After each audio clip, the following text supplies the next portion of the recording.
आम्ही मिठाचा शोध या पाठावर नाटक सादर करणार आहोत।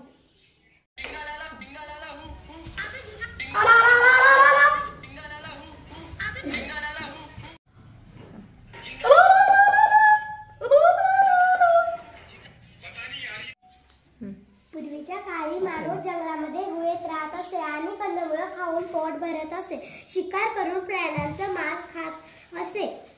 तो कंदमुळं खात असे, तीही तशी चळणी म्हणजे मिठाशिवाय। पण त्या काळी पीठ म्हणजे काय हे त्याला ठाऊक नव्हतं।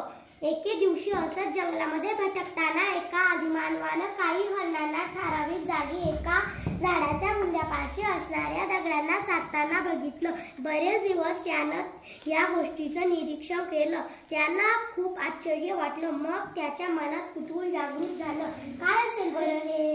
ही हरणं रोज का बरं या जागी हे दगड चाटतात? आपणही बघूत का चाटून पाहिले। त्याने तेच दगड चाटून पाहिले तर काय एक वेगळीच पण मजेदार चव त्याच्या जिभेवर रेंगाळायला लागली।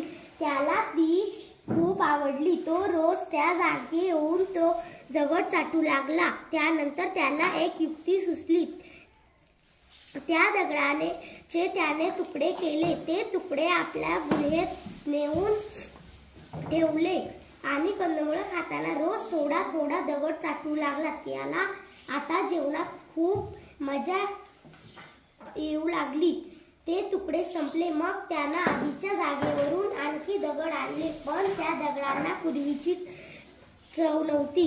आदिमानवाला पुन्हा बेचवणी जेवण खाणं भाग पडू लागलं।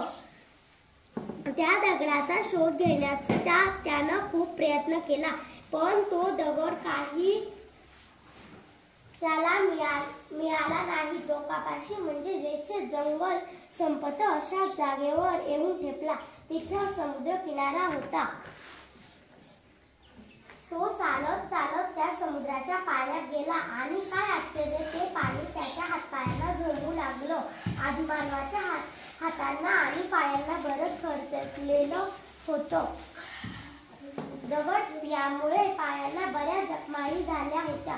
त्यामुळे समुद्राच्या पाण्यामुळे झोंबण सुरू झालं। त्यानं त्यावर विचार करायला सुरुवात केली। त्यानं थोडं पाणी पिऊनही पाहिलं आणि काय आश्चर्य, ती चव त्याला ओळखीची वाटली। त्याला खूप आनंद झाला। खनिज मिठाचा जो दगड त्यानं चाटला होता तशीच चव या पाण्याची होती।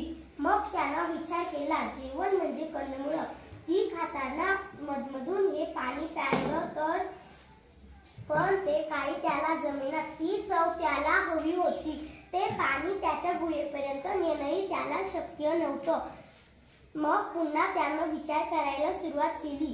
त्याला एक युक्ती सुचली। त्यानं समुद्रकिनाऱ्यावर जरा लांब खड्डा खणला। त्यात समुद्राचं पाणी साठवलं। मग उन्हामुळे त्या पाण्याची वाफ झाली आणि त्या पाण्यातले क्षार म्हणजे सध्याचं आपण खातो ते मीठ त्या खड्ड्याच्या तळाशीच राहिलं। मग त्या आदिमानवाला ते सहज आपल्या गुहेत नेता आलं। यानंतर आदिमानवाच्या जेवणात मस्त चव आली।